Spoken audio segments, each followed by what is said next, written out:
Malatya 11. Anadolu Kitap Fuarı'nın kapılarını dün itibariyle açmış bulunmaktayız. Bu arada Malatya Büyükşehir Belediye'mizin, Sami Er Başkanımızın başkanlığında burada Gazze'li kardeşlerimize Gazze İyilik Sergisi adı altında serginin tüm gelirlerini Malatya Büyükşehir Belediyesi olarak burada bir sergi açtık.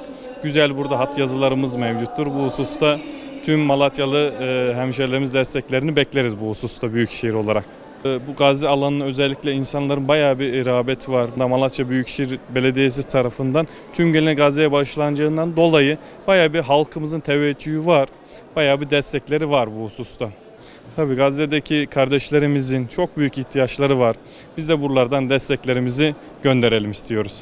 Kitap fuarına geldiklerinde Gazze sergimizi gezmelerini bekliyoruz.